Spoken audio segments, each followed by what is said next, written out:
स्वागत है बुलेटिन में आपका। इस वक्त की सबसे बड़ी खबर आपको बता दें कि एलपीजी गैस सिलेंडर 50 रुपए महंगा हो गया है। अभी जो दाम है वो 803 रुपए है एलपीजी सिलेंडर का, और अब ये बढ़कर 853 रुपए हो गया है। एलपीजी सिलेंडर के दाम बढ़ गए हैं। ये बड़ी खबर इस वक्त हम आपको दे रहे हैं। 50 रुपए महंगा हो गया है एलपीजी सिलेंडर, अब 853 रुपए का मिलेगा, जो कि पहले 803 रुपए का मिलता था।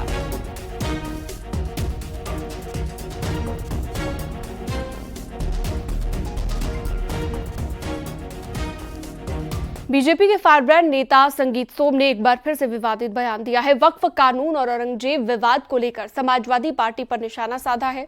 संगीत सोम ने कहा कि रामगोपाल यादव समेत सभी सपाइयों को सड़कों पर पीटा जाएगा।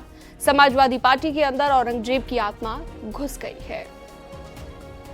का सड़कों का आंदोलन करेंगे रामगोपाल यादव, वो करके देखे। इस सनातनियों ने ठान लिया, वो आंदोलन करके देखे, दौड़ा दौड़ा के पीटा जाएगा उन आंदोलनकारियों को। सपा पार्टी के लोगों की बुद्धि भ्रष्ट हो गई है। उनके अंदर औरंगजेब जैसे आक्रांताओं की आत्मा प्रवेश कर चुकी है। उनके बारे में ज्यादा बात करोगे तो ठीक नहीं।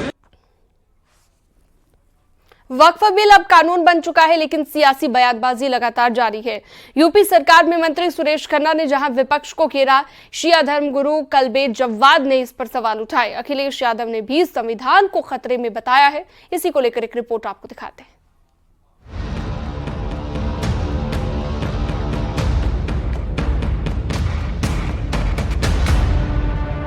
वक्फ बिल पर राष्ट्रपति की मुहर के बाद अब वक्फ बिल कानून बन गया है। यूपी के वित्त और संसदीय कार्य मंत्री सुरेश खन्ना ने वक्फ बिल पर विपक्ष को जमकर घेरा। अच्छे उद्देश्य के लिए प्रॉपर्टी वक्फ की जा सकती है, लेकिन उसका मालिक वक्फ कर सकता है, और जो मालिक भी नहीं है वही वक्फ डिक्लेयर करे पड़ा। तो सवाल ये कि ये अपने आप में एक डिफेक्टिव कानून था, इसलिए इसका संशोधन होना बहुत जरूरी था। शिया धर्मगुरु कल्बे जव्वाद ने वक्फ कानून पर नाराजगी जाहिर की। उन्होंने कहा कि ये कानून मुसलमानों को परेशान करने का बहाना है। 500 साल पुरानी मस्जिदों के कागज कहां से लाए जाएंगे? 20 साल के अंदर तकरीबन 500 मंदिर तो लड़कों में देखते बन गए। कोई कागज नहीं मांगा जा रहा है, भैया तुम्हें कैसे बना दिया।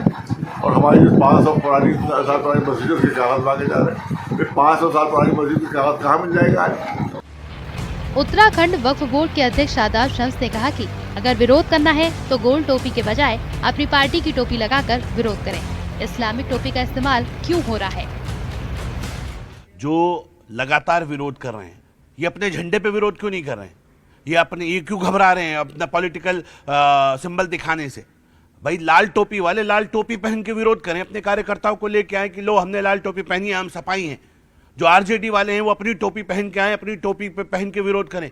जो जिस दल से आता है कांग्रेस के नेता, वो भी सफेद टोपी लगाते हैं, वो भी अपने दल की टोपी पहन के आ गए हैं। लेकिन ये गोल टोपी का सहारा क्यों लिया जा रहा है? क्यों इस लड़ाई को मुस्लिम वर्सेस नॉन मुस्लिम बनाया जा रहा है? अखिलेश यादव ने एसपी सांसद रामजीलाल सुमन के घर के बाहर हुए प्रदर्शन और हंगामे के आरोपियों पर कार्रवाई न होने का आरोप लगाया। अखिलेश यादव ने कहा कि इसीलिए ही हम कहते आए हैं कि देश का संविधान खतरे में है। कि संविधान खतरे में, कानून खतरे में। ये बाबा साहब भीमराव अंबेडकर जी का जो संविधान है, ये हमारी ढाल है, हमारी संजीवनी है, हमें सम्मान दिलाता है। उसी को खतरा पैदा कर रहे हैं। सोचिए, कोई कल्पना कर सकता है कि एक डेमोक्रेटिक कंट्री में कॉन्स्टिट्यूशनल, जहां कॉन्स्टिट्यूशन हो, जहां कानून हो, जहां शपथ ली गई हो, वहां पर कोई झंडा लेकर के इस तरह का व्यवहार कर ले। वक्फ बिल और रामजीलाल सुमन के बयान पर मचे बवाल के बाद बीजेपी और विपक्ष में वार पलटवार जारी है। न्यूज़ 18 के लिए ब्यूरो रिपोर्ट। इमरान मसूद ने ऐसा कुछ कह दिया जिससे महागठबंधन में टेंशन होना स्वाभाविक है। इमरान मसूद ने कहा कि गठबंधन की जिम्मेदारी सिर्फ कांग्रेस की थोड़ी है। इमरान मसूद ने यूपी में एसपी और बिहार में आरजेडी के साथ गठबंधन को लेकर बड़ा बयान दिया है। बड़े जहाज पर समंदर के अंदर जब तूफान ज्यादा होता है तो लहरों के थपेड़े छोटी कश्तियों को खा जाते हैं, तो फिर बड़े जहाज की सवारी से ही बाजान बचती है। देखिए, सम्मानजनक सीट तो देनी पड़ेगी इनको। अगर गठबंधन चलाना है तो गठबंधन चलाने की जिम्मेदारी क्या सिर्फ कांग्रेस की है? आपकी जिम्मेदारी नहीं है क्या?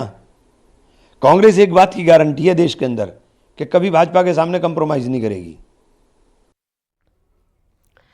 सीएम योगी आदित्यनाथ गोरखपुर पहुंचे और मदन मोहन मालवीय यूनिवर्सिटी के कार्यक्रम में शामिल हुए। इस मौके पर 26 टीचर्स और 60 स्टूडेंट्स को सम्मानित किया गया। सीएम योगी ने कहा, 2014 के बाद पीएम मोदी की अगुवाई में देश हर सेक्टर में तेजी से आगे बढ़ रहा है।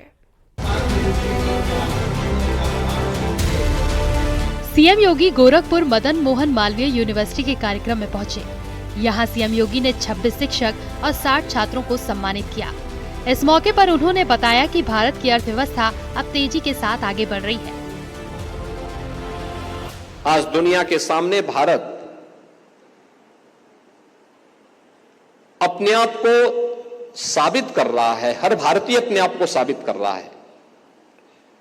प्रधानमंत्री मोदी जी के नेतृत्व में पिछले 10 वर्ष में बदलते हुए भारत को हम सब ने देखा है। हो सकता है इससे पहले भी हो संभावना थी, क्योंकि देश तो वही है, संसाधन भी वही है। सीएम योगी ने कहा कि 2014 के बाद पीएम मोदी की अगुवाई में काफी सुधार हुआ। हर सेक्टर तेजी के साथ आगे बढ़ रहा। तंत्र भी वही है, नेतृत्व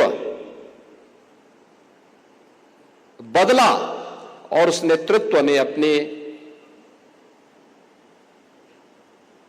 दूरदर्शिता के कारण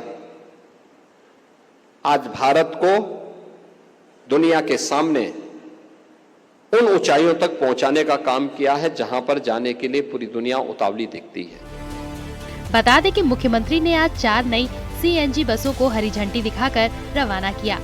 साथ ही 91 करोड़ की 13 परियोजनाओं का लोकार्पण और शिलान्यास किया। न्यूज़ 18 के लिए ब्यूरो रिपोर्ट। रामनवमी के मौके पर अयोध्या से एसपी सांसद अवधेश प्रसाद ने रामलला के दर्शन किए, जिसके बाद उन्होंने अखिलेश के भी जल्द दर्शन करने की बात कही है और बीजेपी ने एसपी पर तंज कसा है।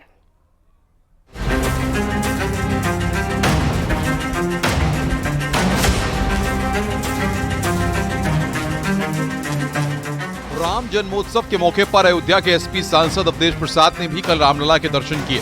इस मौके पर अवधेश प्रसाद ने खुद को सौभाग्यशाली बताया। वहीं अखिलेश यादव के रामलला के दर्शन पर बोले कि जल्द ही एसपी सुप्रीमो अयोध्या आएंगे और रामलला का दर्शन करेंगे। सांसद जी, सबसे अहम सवाल, अब आप दर्शन कर चुके हैं, आपके मुखिया सपा सुप्रीमो कब आशीर्वाद लेंगे? आएंगे, जल्दी आएंगे, जल्दी आएंगे। एसपी सांसद अवधेश प्रसाद के बयान पर यूपी सरकार में मंत्री सूर्य प्रताप शाही ने निशाना साधा। उन्होंने कहा कि मिल्कीपुर सीट हारने के बाद अखिलेश यादव को सद्बुद्धि आई है। अयोध्या में लोकसभा पर समाजवादी पार्टी जीत गई तो उन्होंने अपने को ये बताया कि हम समाजवादी पार्टी, अखिलेश यादव जी ने कहा कि अयोध्या के राजा तो अवधेश प्रसाद हैं। और थोड़ी दिन के बाद अब मिल्कीपुर में जब उपचुनाव हुआ है तो वहाँ की जनता ने इस बात को बता दिया कि तुम तो मारीच थे और गुमराह करके तुमने वहाँ पर जो है आप जीत गए। लोकसभा चुनाव में अयोध्या सीट गंवाने के बाद मिल्कीपुर विधानसभा उपचुनाव जीतकर बीजेपी उत्साहित है। बीजेपी का आरोप है कि वोट बैंक के चलते अखिलेश न अयोध्या गए और न ही मथुरा। न्यूज़ 18 के लिए ब्यूरो रिपोर्ट।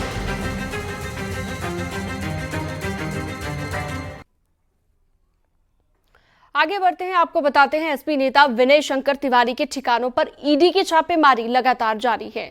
लखनऊ, गोरखपुर, नोएडा समेत 8 ठिकानों पर छापेमार कार्रवाई हुई। बैंक लोन हड़पने और मनी लॉन्ड्रिंग मामले में छापेमारी हुई। 754 करोड़ की धोखाधड़ी का आरोप लगा है। ये रिपोर्ट देखिए।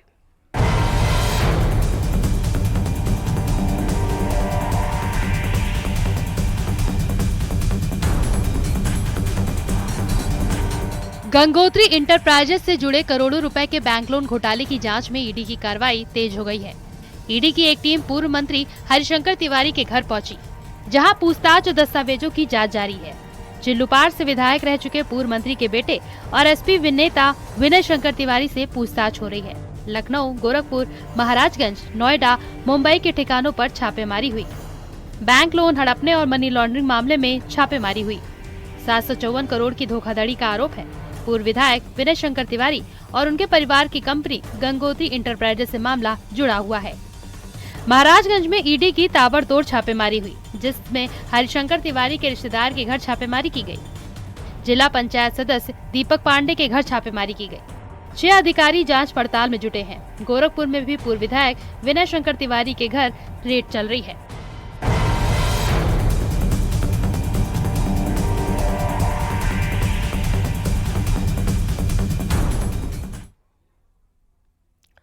सोमवार को भारतीय शेयर मार्केट समेत दुनिया के शेयर मार्केट में हाहाकार मच गया। सेंसेक्स सुबह खुलते ही 3000 अंक से ज्यादा गिर गया।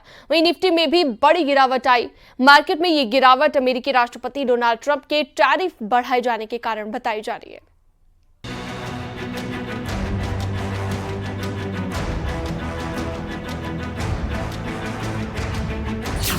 भारत में 19 लाख करोड़ स्वाहा, खुलते ही 3000 अंक से ज्यादा गिरा सेंसेक्स। दुनिया के शेयर मार्केट में हाहाकार। निवेशकों के 19 लाख करोड़ स्वाहा हो। सेंसेक्स खुलते ही 3000 अंक गिरा, जिससे देश दुनिया भर में हाहाकार मच गई। भारतीय शेयर मार्केट में सोमवार को बड़ी गिरावट देखी गई। सेंसेक्स सुबह खुलते ही 3000 अंक से ज्यादा गिर गया। वहीं निफ्टी में भी बड़ी गिरावट आई। इसके अलावा सोमवार को एशियाई बाजार भी धड़ाम हो गए। मार्केट में ये गिरावट अमेरिकी राष्ट्रपति डोनाल्ड ट्रंप के टैरिफ के कारण आई है। टैरिफ के कारण चीन ने भी जवाबी कार्रवाई करते हुए अमेरिकी सामान पर टैरिफ लगा दिया। इससे दुनिया में ट्रेड वॉर बढ़ गया है। बहुत भारी गिरावट है और जो ट्रंप ने अनाउंस किया है, बहुत सारे देशों के ऊपर जो टैरिफ लगा दिया है, रेसिप्रोकल टैरिफ लगाया है। और चाइना ने भी रिटेलिएट किया है। चाइना ने भी 34% जो टैरिफ है वो घोषित कर दिया है, जिससे कि एक बहुत बड़ी जो सेलिंग है वो सभी एशियन मार्केट्स में और पूरे विश्व में ही एक सेलिंग का माहौल बना हुआ है। और ये खास करके मैं ये कहूंगा कि भारत के लिए एक चुनौती भी है और एक अपॉर्चुनिटी भी है, क्योंकि भारत से ज्यादा बहुत सारे देशों के ऊपर जो टैरिफ लगाया गया है, लगभग 20 देश ऐसे हैं जो भारत से ज्यादा पीड़ित हैं, जिनके ऊपर भारत से भी ज्यादा टैरिफ लगाया है। जैसे हमारे ऊपर 26% लगाया गया, तो उनके ऊपर 26% से भी ज्यादा है। तो हमारे लिए एक अपॉर्चुनिटी भी बनती है, लेकिन एक पैनिक सेलिंग है। इस टाइम पे माहौल ऐसा है कि सब लोग देख रहे हैं कि काफी ज्यादा भारी इम्पैक्ट होगा। भारत के अलावा दूसरे एशियाई बाजारों में भी भारी गिरावट आई है। मंदी की आशंका से हांगकांग और चीन के शेयर बाजारों में भी गिरावट देखी गई।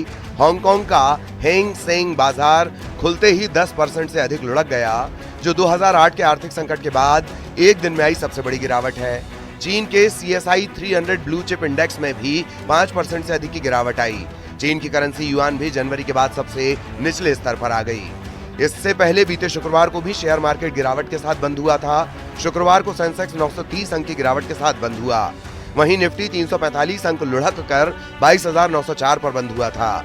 जानकारों के मुताबिक इस अचानक गिरावट के कई कारण हैं। इनमें कुछ अंतर्राष्ट्रीय हैं और कुछ घरेलू। अमेरिका के टैरिफ के कारण अंतर्राष्ट्रीय स्तर पर ट्रेड वॉर का डर फिर से बढ़ गया है। अमेरिका के बाजार में कमजोरी है और यूएस स्टॉक फ्यूचर्स भी गिर रहे हैं। इन सब वजहों से निवेशकों में डर का माहौल है। Bureau report, news 18। और बड़ी खबर आ रही है दिल्ली के मयूर विहार से, जहां पर एक शख्स ने मेट्रो स्टेशन से छलांग लगा दी, जिसका वीडियो के बागपत और शामली में पुलिस ने जमीन में गड्ढों को दबाए गए 5 करोड़ रुपए बरामद कर लिए हैं। यूपी पुलिस ने एटीएम में पैसे डालने के नाम पर करोड़ों के गबन का मामले का खुलासा करते हुए करोड़ों की रकम जमीन से बरामद की है। क्या है पूरा मामला, आपको इस रिपोर्ट के जरिए दिखाते हैं।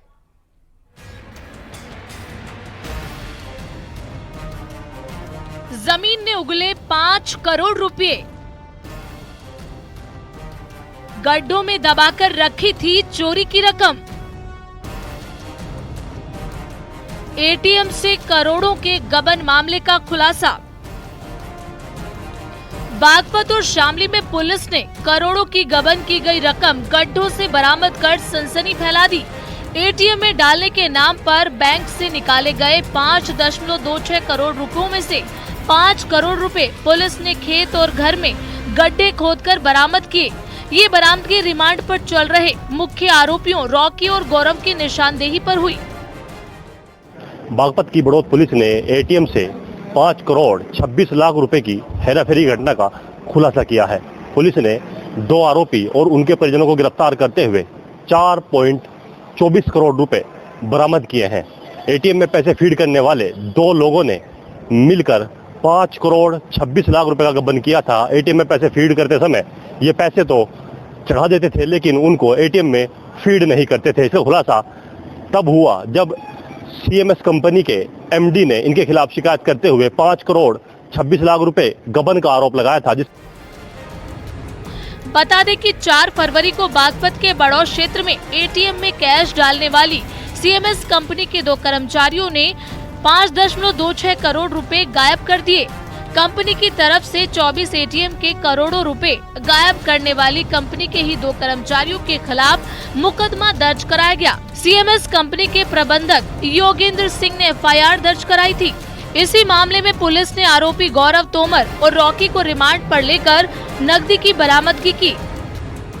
द्वारा एक मुकदमा पंजीकृत कराया गया था, जिसमें ये बताया गया था कि जो 2 एम्प्लॉय जिनका काम कैश डालना था एटीएम में, उन लोगों ने लगभग 5 करोड़ के करीब पैसा जो है गायब कर दिया है। कैश एटीएम में जो डालना था वो नहीं डाला है।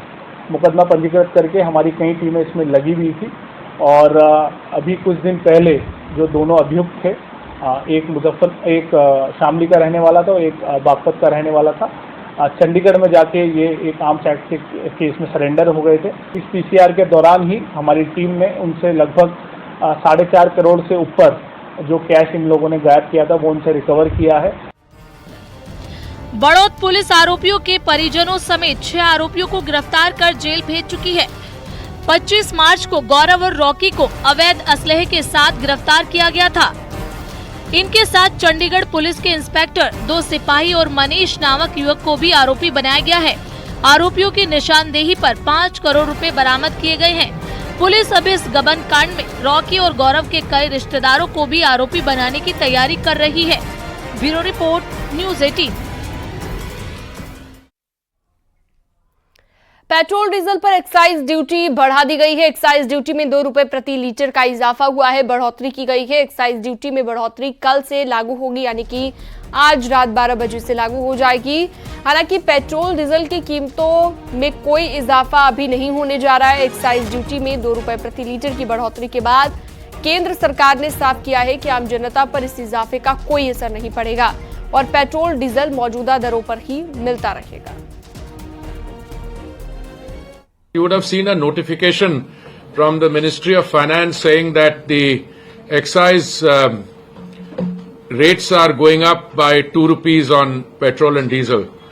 Let me clarify up front on the record. We've already issued a clarification from the ministry. This will not be passed on to the consumer.